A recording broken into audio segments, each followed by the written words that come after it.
একদম কম মসলায় ইলিশ মাছ রান্না করব বেগুন দিয়ে। আর হচ্ছে তরকারিটা কিন্তু কোনো পেঁয়াজ দিয়ে রান্না করিনি। এক আপুকে দেখলাম যে সকালে বেলা ভিডিও দেখতে দেখতে যে আপুটা হচ্ছে এভাবে একটা মাছ রান্না করছে। আর হচ্ছে আমি কিছুদিন ধরে তেল মশলা খেতে খেতে একদমই তেল আর ঝালের জিনিস খেতে ইচ্ছে করতেছিল না, তো ভাবলাম হচ্ছে আমিও এই রেসিপিটা ট্রাই করি।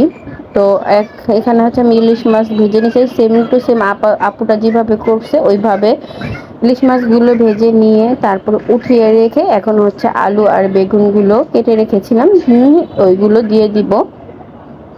দিয়ে হচ্ছে ভালো করে ভাজবো। এখানে হচ্ছে আমি অল্প কয়েক টুকরা মাছ নিয়েছি, কারণ হচ্ছে বাচ্চারা মাছ খায় না, ইলিশ মাছ ওরা হচ্ছে কাটার জন্য।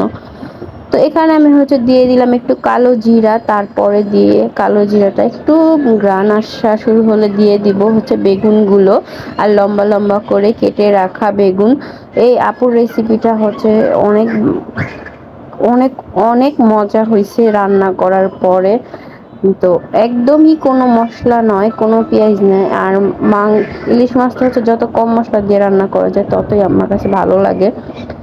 তো একটু সামান্য হলুদের গুঁড়ো, একটু মরিচের গুঁড়ো, এইটুকুই শুধু। আমি হচ্ছে এখানে বাটা মরিচ দিছি, আপনারা তো গুঁড়া মরিচ দিয়ে ট্রাই করে দেখতে পারেন, একদমই অল্প।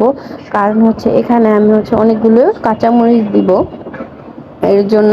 তো একটু ভেজে নেওয়ার পরে হচ্ছে আমি যখন দেখবো বেগুনটা একদম ভাজা ভাজা হয়ে গেছে, তারপরে পানি দিয়ে দিব, গরম পানি। তো আপনারা গরম পানি দিয়ে, এখানে আমি হচ্ছে নর্মাল পানি ব্যবহার করছি। আমি আর প্রথম হচ্ছে ভালো করে আগে ভেজে নিতেছি। ভেজে নেওয়ার পরে হচ্ছে আমি দিয়ে দিব পানি। পানি দিয়ে হচ্ছে যখন বলক আসবে তারপরে হচ্ছে দিয়ে দিব মাছগুলো। যখন আলু আর বেগুনগুলো সিদ্ধ হয়ে যাবে, বেগুন কিন্তু সিদ্ধ হতে অতটা একটা টাইম লাগে না, কারণ হচ্ছে বেগুনগুলো তো ভাজাই হয়ে গেছে, আলুটা পুরো সিদ্ধ হয়ে আসছে। তো আমি এখন এটাকে ঢেকে দিব। ঢেকে দিয়ে যখন একদম ঝোল শুকিয়ে আসবে না, যখন একটু বলক আসবে, তখন আমি হচ্ছে মাছগুলো দিয়ে দিব এক এক করে। আর আমি মাছগুলো কিন্তু বেশি একটা কড়কড়া করে ভাজি নেই, বাইরে যে শুধু হচ্ছে এপিট ওপিট করেই নামিয়ে নিছি। তো ইলিশ মাছ আমার এভাবে ভেজে হালকা ভেজে রান্না করলেই ভালো লাগে, আর বেশি ভাজলে কেন জানি ওই মাছটা আমার খেতে একদমই ভালো লাগে না।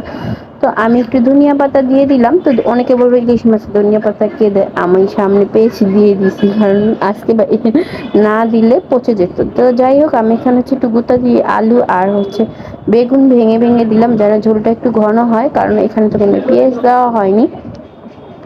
আর কি বলবো, এই তরকারিটা এত মজা হয়েছে। আর এমনিতে আমার ইলিশ মাছ অনেক প্রিয় মাছ, তাই হচ্ছে আমার কাছে আরো বেশি ভালো লাগছে। তো যারাদের একটু চুলকানি আছে তারা হচ্ছে এই তরকারিটা অ্যাভয়েডই করবেন, কারণ হচ্ছে কি বেগুনও অ্যালার্জি আর ইলিশ মাছেও অ্যালার্জি। তো আমার কিন্তু অনেক অ্যালার্জি, তবুও আমি খাই, আমার হচ্ছে লজ্জা শরম নাই। যাই হোক, এখন হচ্ছে আমি এটাকে আরেকটু নেড়ে চেড়ে ঢেকে দিলাম। তো তারপরে যখন একটু মাখা মাখা হয়ে আসবে তখন হচ্ছে নামিয়ে নিব। আর আমার ভিডিওটা আজকে অনেক বড় হয়ে গেছে, কারণ হচ্ছে আমি ফুল ভিডিওটাই রেখেছি, কেটে সেটা ছোট করিনি। তো এই জন্য, তো যাই হোক, যারা দেখবে পুরোটাই দেখবে, তাই না? তো এখন হচ্ছে আমি একটু ঢেকে দিলাম। ঢেকে দেওয়ার পরে যখন একটু আরেকটু ঝোলটা শুকিয়ে আসবে, তখন আমি আর বেগুনটা কিন্তু দেখতেই পারতেছেন একদম গলে মোমো হয়ে গেছে।